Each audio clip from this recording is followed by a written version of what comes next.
what I can tell, I think everybody's here that discussed being here. So if it's okay with everyone else, I'd like to call this meeting to order. Um, Really, I was hoping that we could kind of make this a little bit less formal. I mean, I still want to adhere to Robert's rules to the degree that we need to, but really with this being a little bit, without this isn't a formal merit meeting, so I'd rather, and it seems like if the primary purpose of this meeting is to discuss this potential change in the rule language, and so I think probably it would be probably more effective and probably quicker to just have kind of an open discussion about that. I guess there aren't any minutes to approve from the last meeting, so I guess we can just dive right into it. The only thing that we've got on the agenda today is to discuss this rule and regulation 3.2F surrounding political activity of the board members of the Knox County Merit System or Merit Board. I know currently the rules currently state that there is to be no political activity by any board member of the Knox County Merit System, and we had gone through the process of amending the rules and regulations, I guess, to update it, to pull that back based on several different conversations. And at our open meeting, the last time we met, which is probably a couple months ago now, we discussed, there was some pushback, and so we put this into this subcommittee meeting to discuss it a little bit further, see if it needed to be tailored anymore I guess before getting passed, if we were to decide to do so, or I guess the purpose here is we're going to provide any recommendations necessary to move forward at the next meeting we call, which my understanding, I guess, will be pretty soon. So I guess with that being said, I guess I'd like to open the floor up to any discussion on it. Oh, thank you so much for that, and thank you for the opportunity for us to have, like you said, this is an open dialogue, open conversation. What I would like to, before we get into conversation, I know we will receive some documents that will help align what recommendation we'll send back to the board to consider at our next meeting, and I know I'm really grateful to have Mr. Morius here, our Senior Deputy Law Director, if possible, and if it serves to our subcommittee, just to kind of allow him to give us some grounding in regards to the memos and memorandums that we received. I think that'd be a good way for me to start as far as the open conversation, to give some background. I know we had a chance to read through those, and thank you for providing copies, but if you don't mind, sir, can you give us just kind of like just an overview, also the outcomes and specific things outlined, and that we can start the conversation there. It's okay with you, Chair? Sure. Well, it has long been the law at the federal level and at the state level that the government has an interest in the political activities of its employees and may limit the political activities under certain circumstances. So we're all familiar with the Hatch Act, and you've already received the memo that I did some time ago for the County Commission on the Hatch Act and how it applies. At the state level, we also have the Little Hatch Act, which also provides for certain restrictions on the political activities of government employees. And I also wanted to bring to your attention, let me see if I've got this. Okay. Of course, Knox County operates under a private act, which was then converted into an ordinance many years ago, but there's also a state statute, which is the Sheriff's Merit System Law of 1974, that applies in most counties that don't have a private act. And I've provided you with a copy of Section 88419, which also, again, limits the political activities of deputies, And also, I've passed out an Attorney General's memo that discusses that particular statute and how it applies. So I guess I want to say two things. First of all, our courts have, under the Hatch Act, under the Little Hatch Act, under the Sheriff's Merit Council Law of 1974, our courts have found that restrictions on employees' political activities are constitutional, are legal, that the government has the power to do that. So that's what the county commission has done in this particular case. They've decided that membership on this board, which is voluntary, should come with it a limitation on political activities. The reason for that is contained within the provisions of the change that was made, I think last year or this year, early this year, I can't recall. And it talks about, the commission finds the actual or apparent political influence having an election. Of course, they didn't limit it to the Knox County Sheriff, to anybody, is injurious to the credibility of the board. That's a policy call, right? That's a policy decision for the county commission to make. So we take as the law department, we take no role in that. Whatever the commission feels is the best direction for this board to go. I'm just here to say that the restrictions are valid. Whatever restrictions end up with, they are valid. So at that point, it becomes a policy question, whether we limit all political activity or just political activity that relates to the sheriff's election as has been proposed here.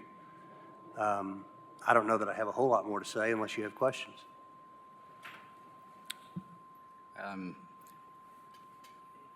I have a comment. I guess the system, I guess we're working with a brand new system with different buttons, so I apologize. I see you had the same thought I did, reaching for the button that we normally would have done. How about that? Would you like to go ahead and then I'll follow up? Okay, in my understanding of all the documentation that's been put in reference to the Hatch Act and the Little Hatch Act, is that was originally intended, correct me if I'm wrong, to apply to employees of the county. This board is made up of volunteers. Okay, so the county commission, when they redid the merit rules, I think in 2022, they made a decision to basically take this Hatch Act and apply it to a volunteer board, is what am I correct in assuming that? That is correct, yes. Okay. Is there, another question I would have, I'm sure there's some more as we go through this right here, are there any other entities associated with the Knox County government that have this type of political lockdown against the board members? Not at the moment, but I believe that one of our commissioners is exploring the possibility of applying this rule across the board. But at the moment, this is the only body I'm aware of that limits the political activities of its members. So I'd like to address a couple of things. So one of the things, Mr. Vaughn, I know you provided some materials. I don't see them anymore, I guess, as guidance from, I guess, the state of Missouri. I guess they have a similar merit board or something. I think it's a merit board, or it's a very similar setup as our system. And I called their board and asked them the questions about whether or not they have very similar provisions, very similar application of the Hatch Act. And in asking them if they applied this to their board, they said no, they don't, because the board members were not employees of the county government. And Mr. Moyers, I don't know, did you have the opportunity to read through? In preparation for this meeting several weeks ago, maybe over a month ago, I produced a document, I guess, that discussed the different levels of an analysis, I guess, of how the state has granted its power through the national legislature, and then how the county received its power through the charter, and basically a deep dive into the Hatch Act and the Little Hatch Act, and a discussion of its application across the rest of the United States. Did you have an opportunity to? I did, yes. Well, based off of the research that I've done, I've come to a little bit of a different conclusion, which is that the board members are volunteer board members, and that how it's been applied across the country is employment under the county government system or employment under any government system is interpreted as something that employment would be defined as your primary role, if it's your primary thing. So, for example, on the bottom of the, I'm sorry, I should have numbered these pages on the document I produced. I guess it's on the 5th page. At the very bottom, there are some footnotes, and there was an analysis under subsection number 5, footnote, who discusses a lawyer who is a legal advisor to the State Department of Public Welfare, which was a recipient of grants from federal government, did not violate the Hatch Act in being involved with a political, I guess, radio ad saying that, and the litmus test was 75% of his employment was based on the active, on his active law practice.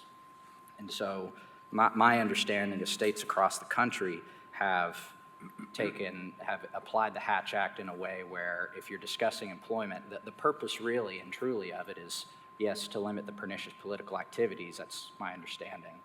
But I think it was put in place to ensure that if you have an employee on duty who could potentially have some sort of conflict, if you have let's just use the sheriff's office as the example. If you have a sheriff who's running for office and who is a current sitting sheriff, that it would be injurious to the office and to the credibility of the entire administration for there to be any sort of pressure on the employees to support that candidate.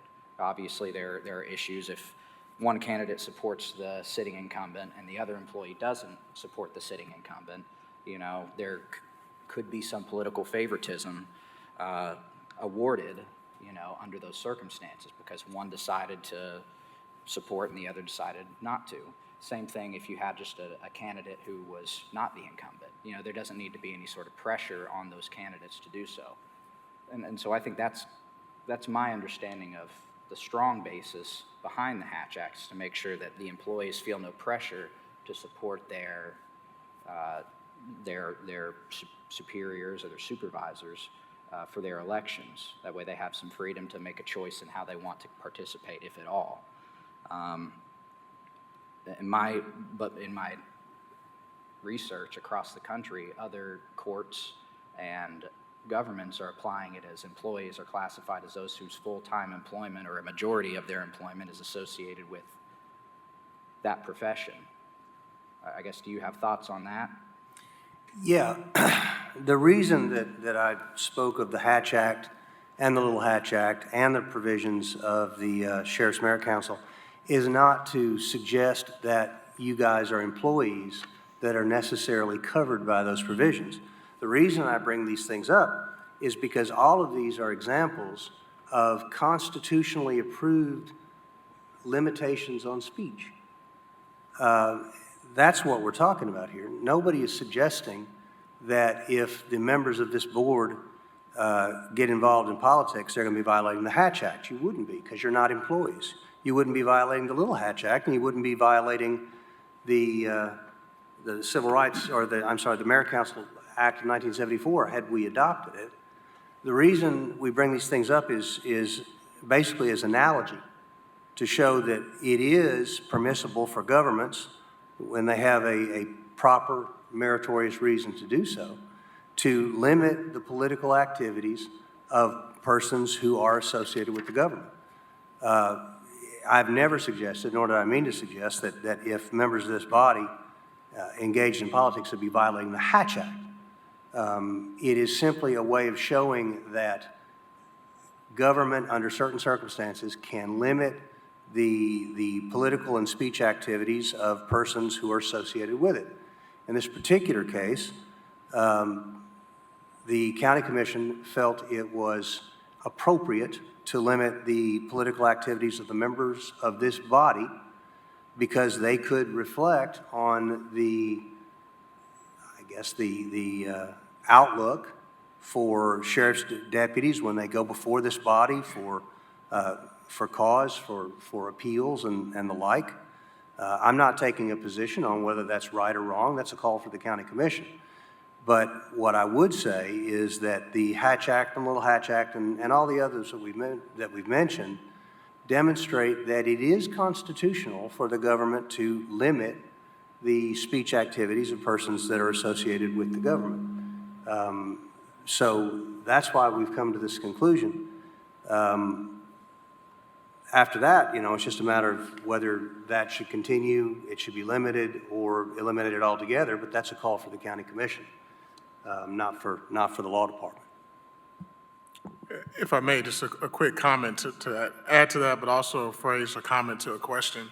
So that's why I had some comments during our last meeting, and I'm glad that we were able to put this in the subcommittee form to have some further dialogue, because I think one question that does come to mind, as laid out that with the memorandum that was shared with us in regards to Knox County Commission also looking at the merit system ordinance that was provided by Senior Deputy Law Director, in regards to the benefit for our deputies, but also remaining in an apolitical frame in regards to how this body operates, because knowing this body is set to and applied to oversee the deputies who have already, of course, as employees agreed to the Hatch Act, Little Hatch Act as employees, but as being a body that is overseeing and has some say, as was shared, to the deputies, Knox County Sheriff's Office, making sure we remain apolitical in the sense of not having political activity, sway or muddy conversations or things that are deliberated when it comes to grievances and everything else. So that's really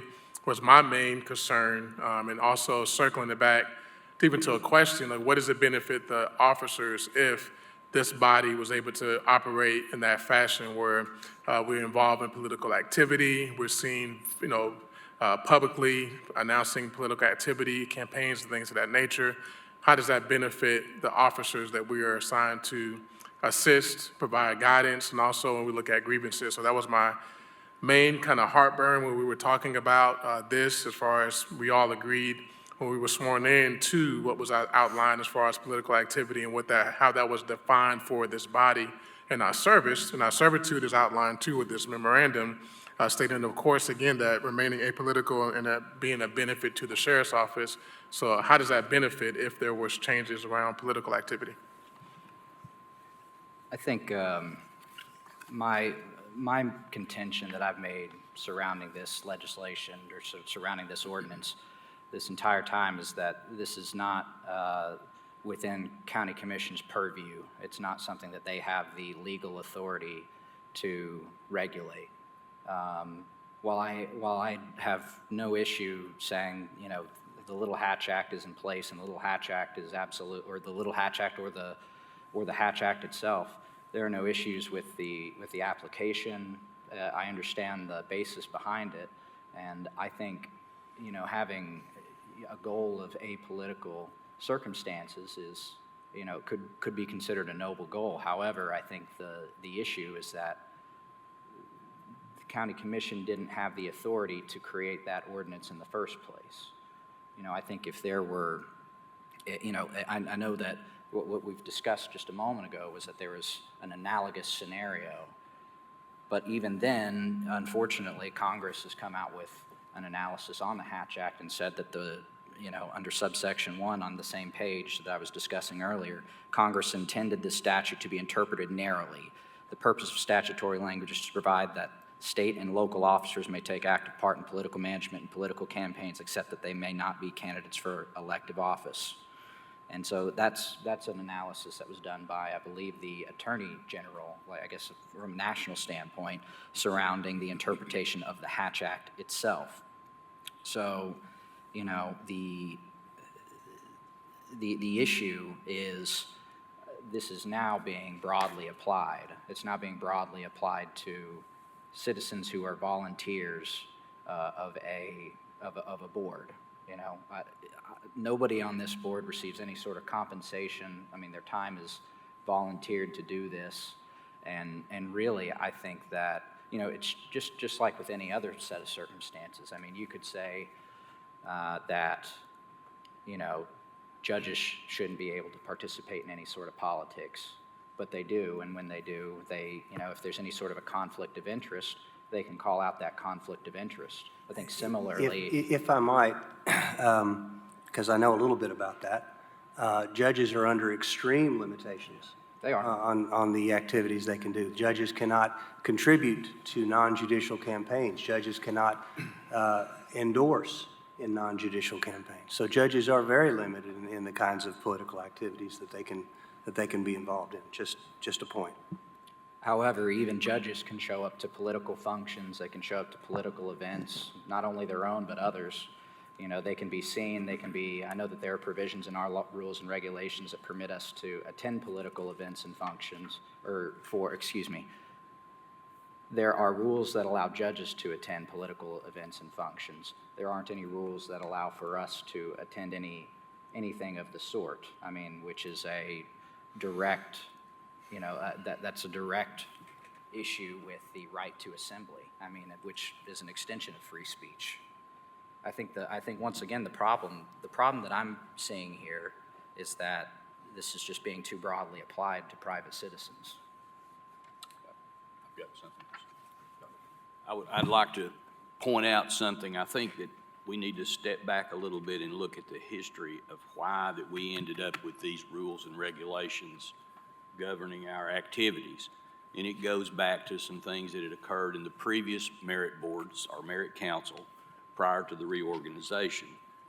There were some issues there with some board members that related to political activities that should not have occurred. So in an effort, I think County Commission, in their effort to correct that, in my personal view, they have overcorrected. That's my personal view about that.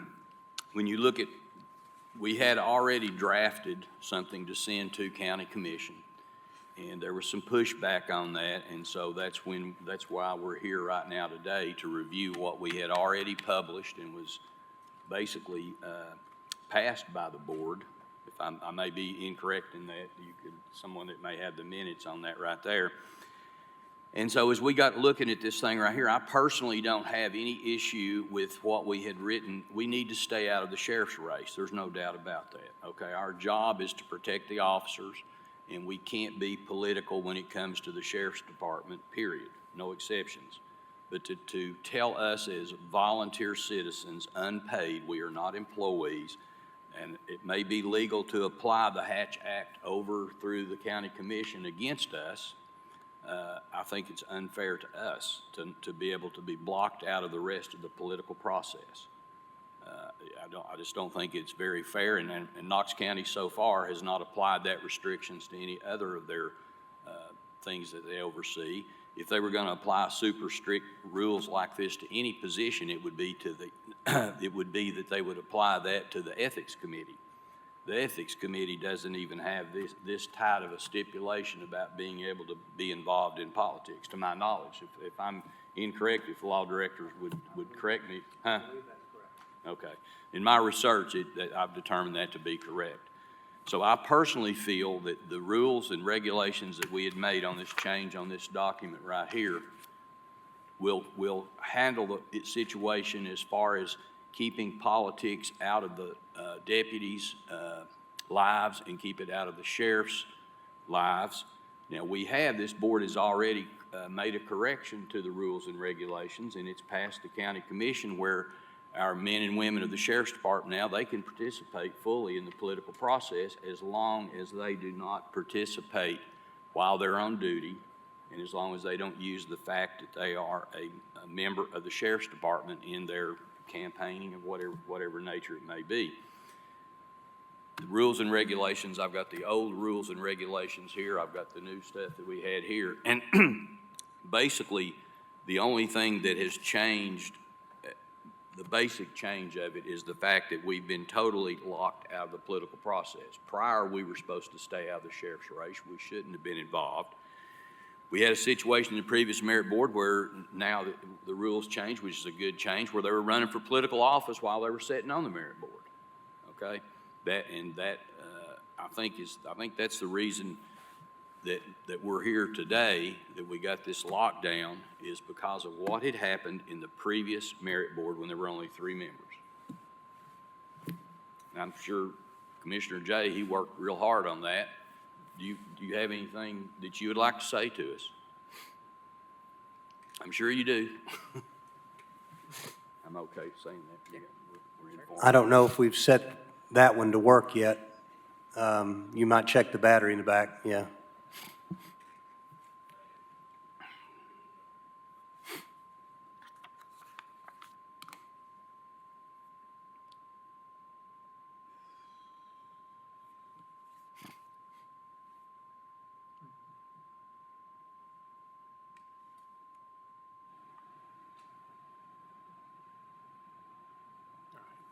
If it's not working, we're informal, just come over here and grab one of these.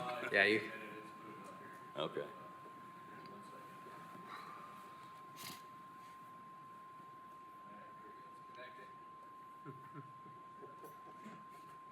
All right, I think that works. Thank you for the question. I think the two things that I'll reiterate is, to what benefit does allowing more politics into the board of directors that governs them, makes decisions on their life and livelihood, what benefit does it make the officers? That's the purpose of the board. That's the very most important question. No one has yet ever had a good answer for that, because it's not about you as a board member or you as a board member, but as a body, to what benefit to the officers is it to allow more political influence into a body that judges them and has a direct effect on their life and livelihood? So that's a huge one that I've never heard an answer as to justify why. More importantly, let's just play out certain scenarios. Let's take Deputy Buke, okay? He's a patrolman, and we have just changed, per the request of the Merit System Board of Directors, we have just authorized the change of one of the ordinances that allows him to run for any office without having a leave of absence. So he is a patrolman, and he gets to run for trustee, or school board, or sheriff, or more importantly, county commission. And he may run for that office. If there are no restrictions on the board being involved with political activity, Mr. Marshall, you may say, I don't want that. I want the competitor, Ms. Smith over here, she's running for commission too, and she's one of our officers. And you'll want to work on her campaign. Well, what if she wins and he has a grievance that comes up before you? And you're on the board and you've been heavily involved with campaigns to help Ms. Smith run for commission, and she's a sitting commissioner, and he's lost, and now you've got to be in a position of judging whether he gets a grievance hearing or not. What is his perception of the protection that board gives him if you've been on an opposite side of a political campaign? It's got to be, he likely will come in going, God, I don't have a fair shake because one of those board members worked against me in this last campaign. You could go through 10 or 12 or other scenarios like that, and that's the intention. The intention is to say, why would it benefit our officers? This board is created to protect the officers, to follow the rules and the ordinances, and to make sure they don't get abused by any future sheriff, no matter who they are, for political reasons. To add more politics into that and to put you as a board member in a position as a conflict of interest and not being able to weigh in on their livelihood seems really, really like, it just seems like a terrible idea to add to the mix. You can be involved in politics all day long, all three of you guys. You could leave this board tomorrow, offer the seat to somebody else who did not want to be in politics, and serve the officers, and they could continue to serve the officers. So it's not about any of you all or the current administration. It's about in the future not having this extra layer of perception, because when I started working on the reforms as a commissioner, what I heard from officers on the street was, I would never file a grievance because I'm not in that camp.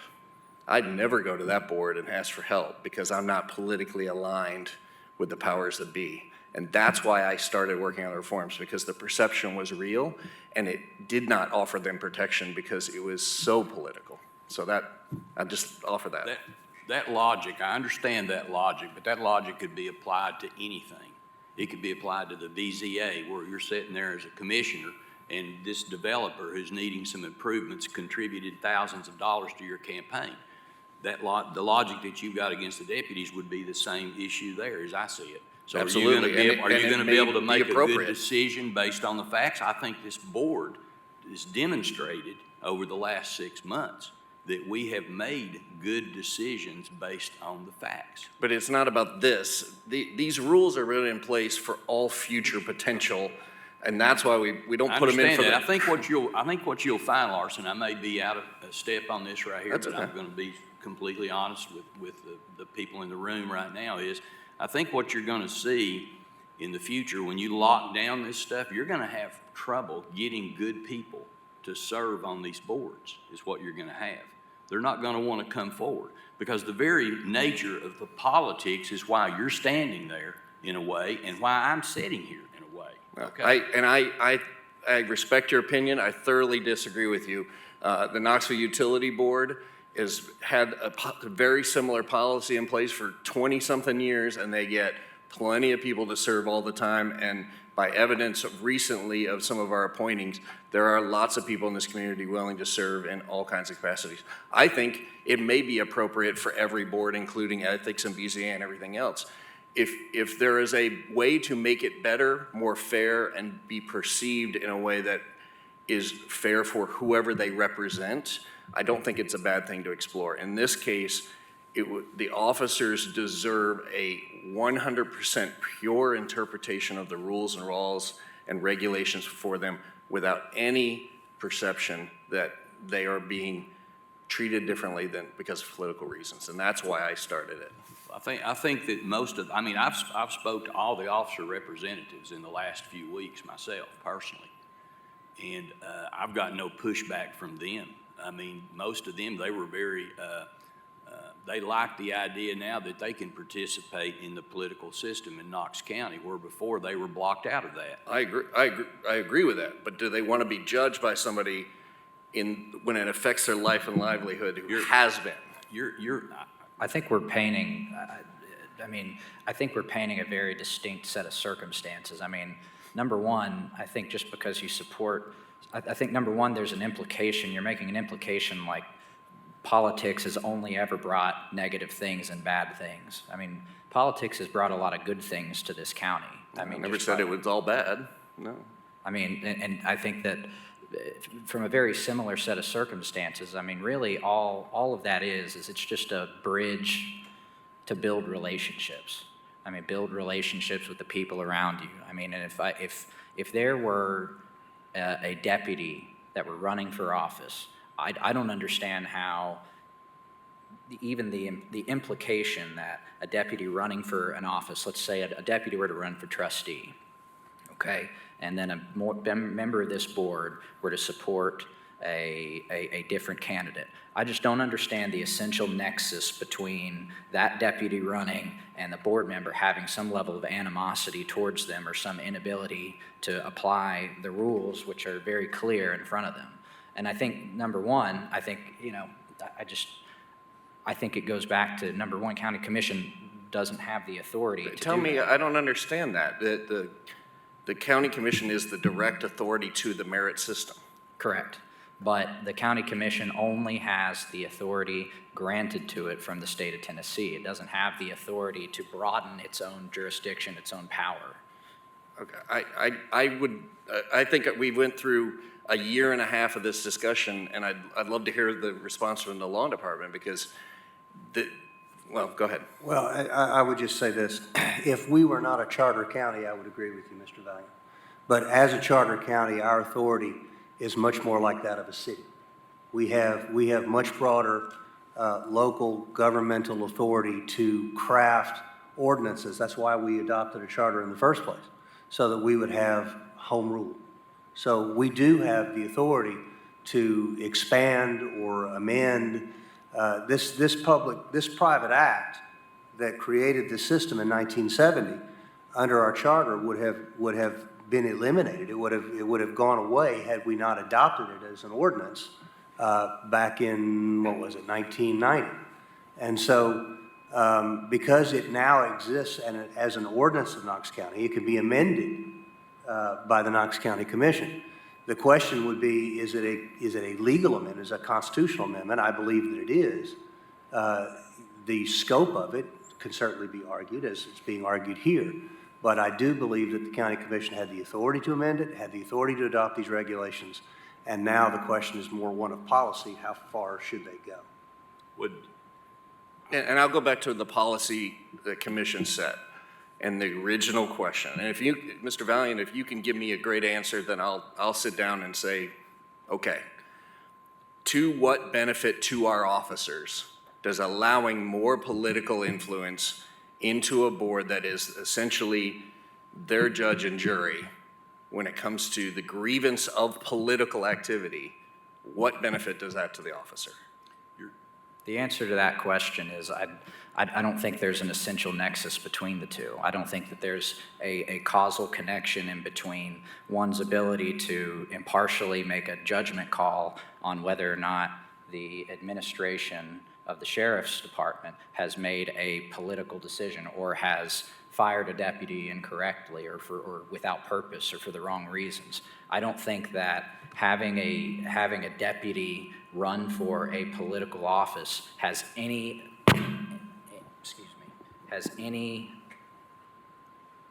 causal connection between this board's ability to do so. And I can tell you personally that if there were any sort of indication that I was unable to act partially, or if that any other member was able to act partially, and I feel like that would be fair to say that if there were any indication that a member was unable to act impartially, they would step down and step away from the set of circumstances. I mean, I think everybody here swore to the county commission that they were going to act within the best interests of the officer. I think if it were found that they weren't acting within the best interests of the officer within their purview on this board, I think that that would then be grounds for referral to an ethics committee. And on top of that, this is the first round. This is the first ability to have that conversation, whether or not something was done incorrectly. Okay, and then after that, there is an appeals process that they can go to. They can go through the Chancery Court. They can go through the Circuit Court to make a determination as to whether or not this board applied the rules correctly. And if it was not applied correctly, then it can come back to this board. I understand the process. I still don't understand the benefit to the officer. And you're right, Mr. Marshall. But how does Much it of the hurt? genesis of this was prior backed acts. And we often put in rules, otherwise there would be no rules. Everybody's going to behave, everybody's going to act responsibly. We put in rules because people do things bad in any circumstance, and we try to correct those and kind of bring those to a norm. And there were a lot of those circumstances. And so the commission had a long debate of, is this one element that we can take away that allows the officer to feel like they're getting a fair hearing every single time? And my question would go back to what is now broken that needs to be fixed by changing the ordinance that we spent a year and a half working on, other than you would like to be involved with political campaigns? If it's about you all as board members, you have to make that choice. But from a system-wide perspective, we built a better mousetrap to make it more fair for the officers. What is broken that needs to be reversed? And all I am hearing is you want to be more involved with politics. Great, I applaud you. I hope you are. Maybe this isn't the board for you to sit on. And I think the officers deserve not just an absolute pure opportunity to say everything was fair. And if it takes a little while for that to, cycle through, I think it's worth sticking with it. Now, you all have your own board. You're going to do a debate. This is obviously the first discussion. You're going to do a debate and you're going to vote on it and send it up. I understand the challenges and efforts. What is now broken that that needs to be fixed after a year and a half of going through this? The answer is, in my opinion, and I know Mr. Moyers is going to say differently. I'm sure Mr. Buke in the audience, he's here, I'm sure he's here with the same opinion that, that it's not broken. But in my opinion, and after my analysis, after reading through how this has been applied across the country, this was an action taken by county commission on authority that it did not have, authority that it was not granted. And the problem is with that, you know, we've got several problems like that, in my opinion, with our federal government, where we have allowed them to gradually take more and more authority, take more and more, you know, responsibility over its citizens, to a point where, in many cases, a lot of the citizens, I think, feel totally disengaged on a national level. They have no say-so. They don't feel like they're fairly represented, because the federal system took more and more power away from the states, took more and more power away from the individuals at a local level. Locally, if you allow this to happen, you can eventually find, you know, enough background and enough support behind it. What I'm saying is, a year and a half ago, this was done improperly. This was done without the correct authority. And I think even if you apply this to other boards across Knox County, I think that opens up Knox County to a significant amount of liability, because that opens up the door for lawsuits. If somebody wants to come and sue Knox County, they have grounds to sue Knox County if they are deprived of their constitutional rights. But you applied to join a board that you didn't believe had the authority to operate the way it does.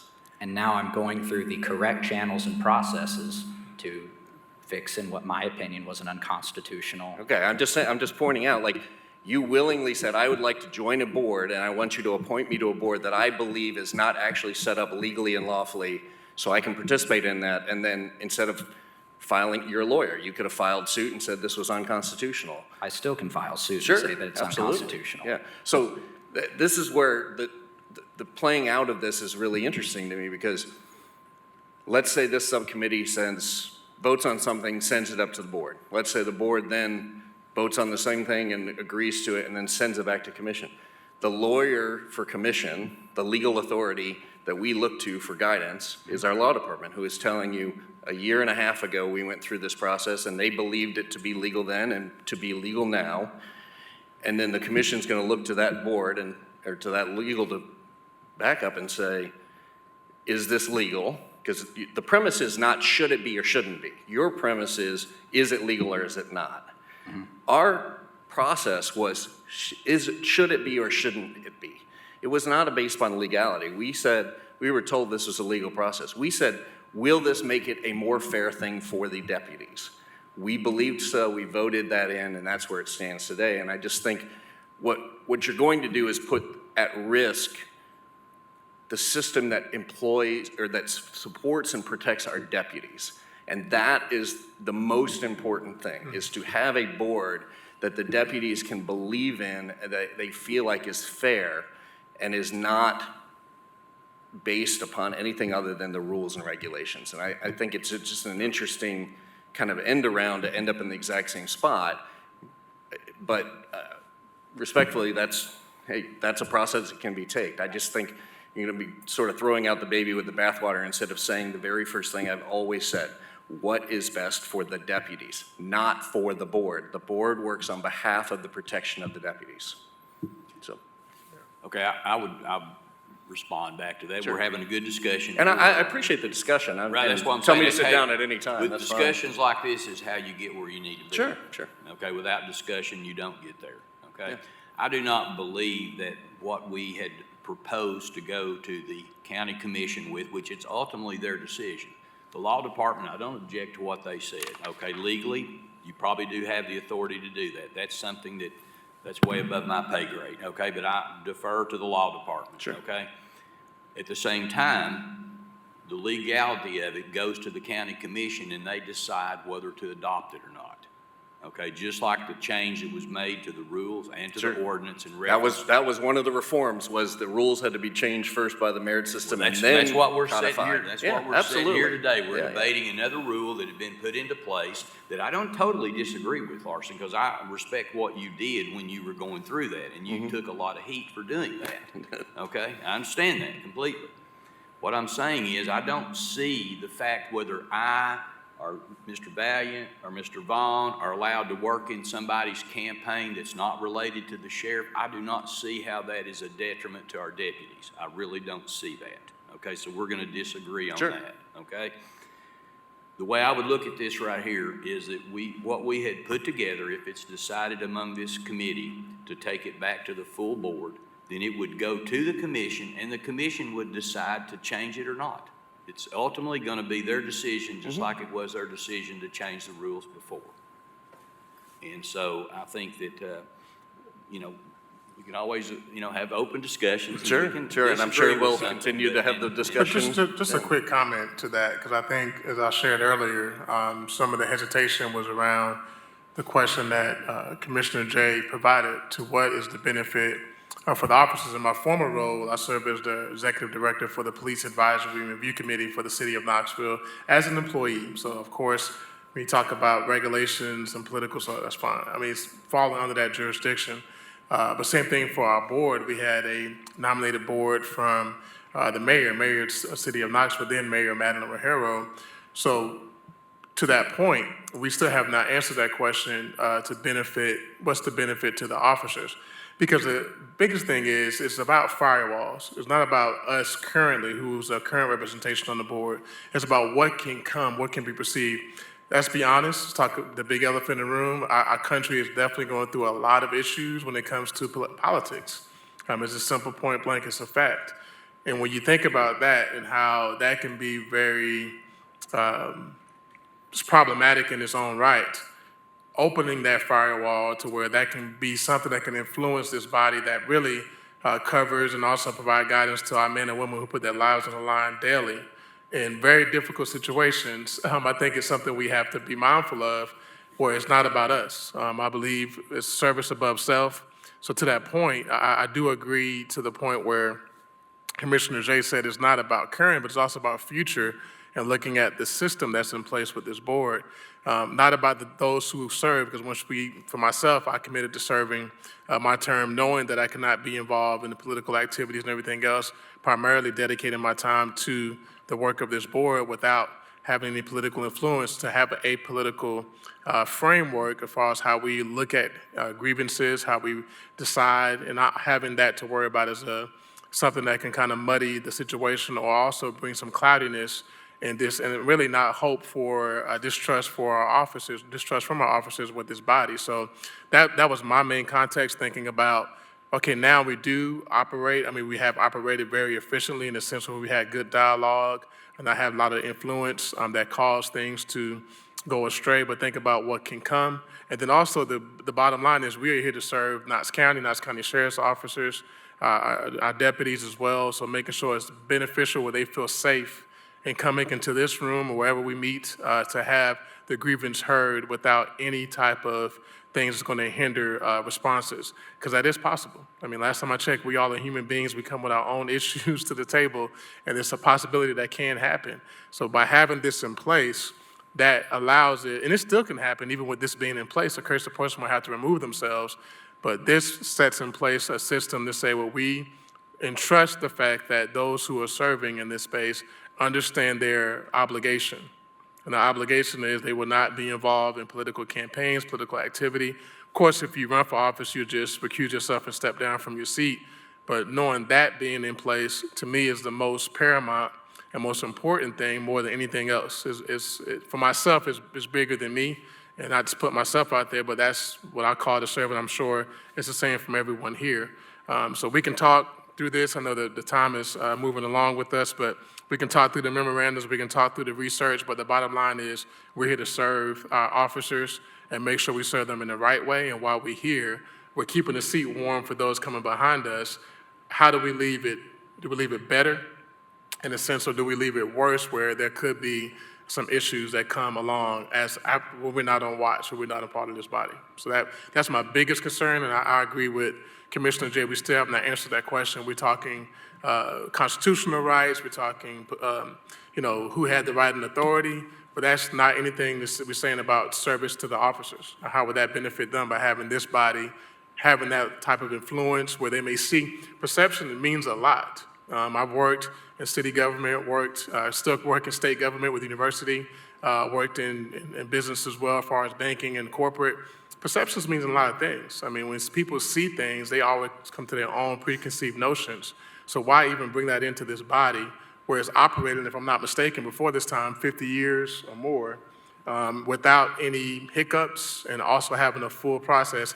I'm new to this body, so I don't know what happened previously that caused for all this work to be done and changes. But as far as the Hatch Act, Little Hatch Act for the employees, but also knowing that Commission decided, since we are a body that oversees the employees, we also would abide by the same thing the employees agreed to by not having that political activity, which has recently changed. Of course, they can be a part of that process, but I think that's my biggest concern when it comes to this conversation. So I don't know how you would like to move forward, Vice Chair Valiant, in regards to our recommendations to the board or having further conversations, so tabling. And if we need more additional materials to review, just want to see what our next steps would be if we need to have a further discussion, additional subcommittee, because at this point, I just want to know where we need to move forward with this discussion. And one quick note, I believe, and I may be incorrect, I'm looking for Ms. Paula, but as far as this proposed amendment to the Rule and Regulation 3.2F, it was forwarded and proposed as a motion, and the motion was actually tabled to this subcommittee. I don't believe it was actually passed and submitted to commission for review. And if it was, I may be mistaken, but I do recall us speaking about the motion and then convening a subcommittee to discuss this motion. Am I correct on that? That's correct. Okay, thank you. Well, just want to take the opportunity and say, I mean, I think we've had a really good discussion today. And I mean, I greatly appreciate everyone who showed up. I have nothing but respect for every single person in this room and the work that's been put together for this. I mean, I would like to, for once, take Mr. Marshall's advice on keeping things short. I have a tendency to do the exact opposite. If it's okay with the subcommittee, I mean, I'd like to propose a vote, I guess, I think I don't have anything else I need to add. I would like to open up, I guess, one more opportunity. If anyone has anything else they'd like to say, one more thing, and then maybe we vote on it, and from there make a decision if we're going to recommend to the committee, the primary merit council, I guess, that we pass or don't pass or move forward or not move forward. And then from there, I guess we can then vote again if we're going to move forward or not move forward. And then from that point, it would go before county commission, and then they would make a determination whether they want to pass it or not. I think so. I think we've got at least three more opportunities to move forward on this and potentially vote on it. I mean, I would like to keep the floor open for any last comments, for anybody. I have something to say. I'll go ahead and say it. Basically, this subcommittee came into existence to look over this very document right here that we had in front of us and determine whether we thought that this document was appropriate.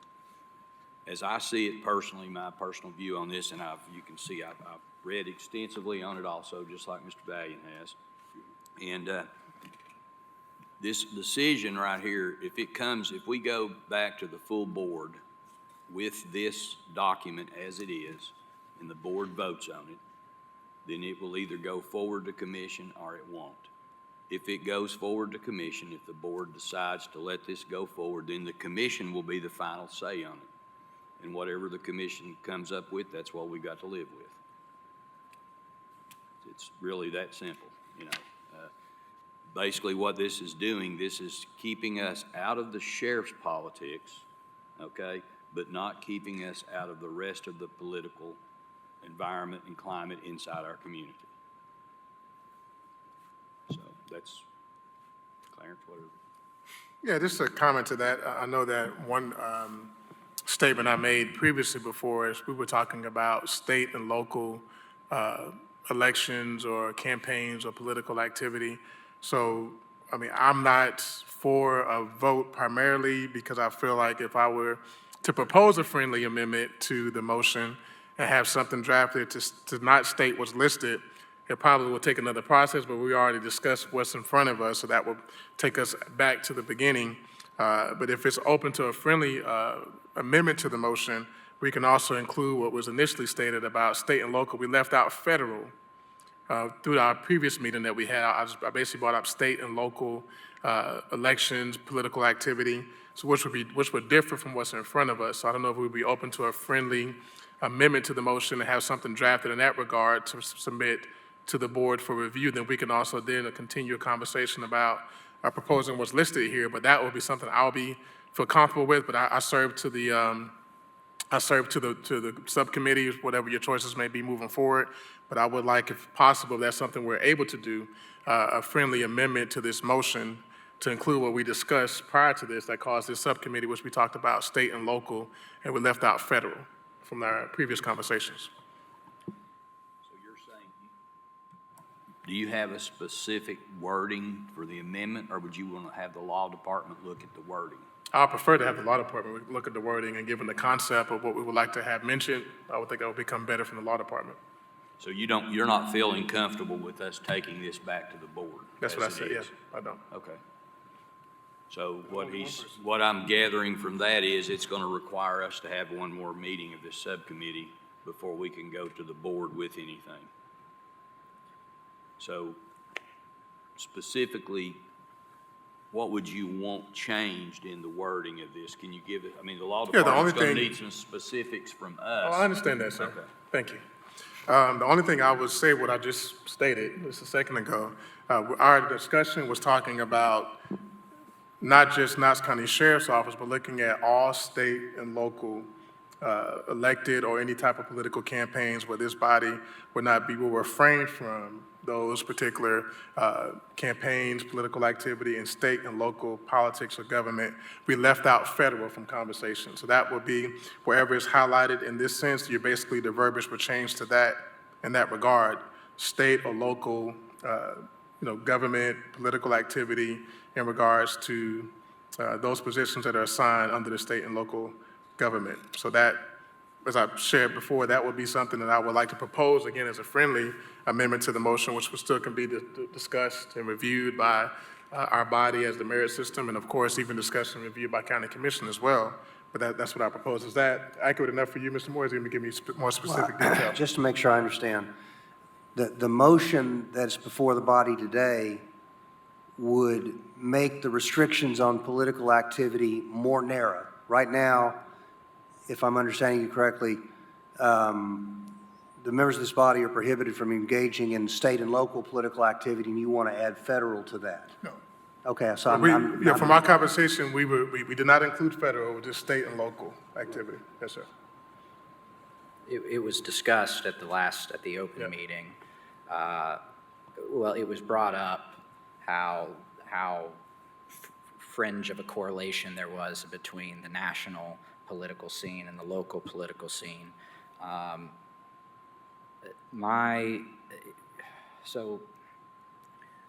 think it would probably be best, and tell me if you disagree, it seems like as a subcommittee, we should vote on, I guess, the opportunity to, we've taken some time, we've taken the law director's resources already to draft this amendment. It seems to me like this is the amendment we have. It seems to me like it would be appropriate to make a motion to have another amendment, and if that passes amongst the three of us, we do have an odd number, then we do that. We open it up for an amendment and a conversation on the amendment. Seems like the alternative would be, as Mr. Marshall stated, our purpose was to review what was drafted and discuss it further, and then make a recommendation.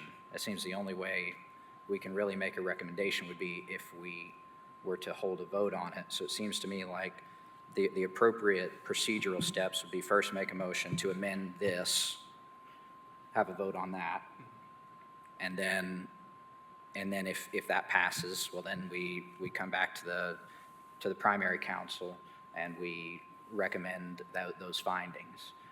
And then it seems, and they vote, and then that council votes.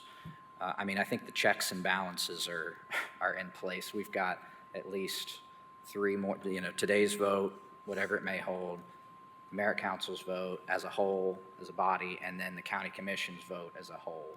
So, I mean, we've still got, any changes made are going to be heavily scrutinized and have to go through many more checks and balances. So, I mean, I'm open, if you would like to propose a motion, we could. Yeah, well, when I initially said it, stated it was in the form of a friendly amendment to the motion, which has to come in the form of a motion. So I would like to propose a motion that we open discussions to amend what's listed under the rule and regulation of 3.2F in Knox County Ordinance, Section 4253C, to include additional language to expand from a narrow standpoint from the election of the Knox County Sheriff's Office, but also to include state and local politics, government, elected positions and officials, to also include that as a part of the amendment discussion. I guess due to the nature of our small board, typically we would have a second on that motion, but I think between the three of us, I think it's probably appropriate to hear the motion and then just vote on it from there. So then I guess all in favor of Mr. Vaughn's amendment, please say aye. Aye. Right. All in favor, all against, please say nay. Nay. Nay. I guess from that standpoint, unless there are any other comments, I would like to make a motion. Mr. Marshall, I would like to make a motion that we take the document that had already been prepared by the law department and send that to the full board at our November 20th meeting for a vote. all in favor of Mr. Marshall's motion, say aye. Aye. Aye. All opposed? Nay. The motion, the proposed amendment has not passed, and I guess the proposed motion on sending the language as is back to the Merit Council for a second vote has passed. I thank you, everybody, for your time. Thank you, everybody, for your thoughts and comments. I appreciate everybody coming today and taking time out of your busy schedules. I guess with that, I'd like to adjourn the meeting. I'd like to make a motion to adjourn the meeting then. Aye. I'll just say. So move. Thank you. Thank you.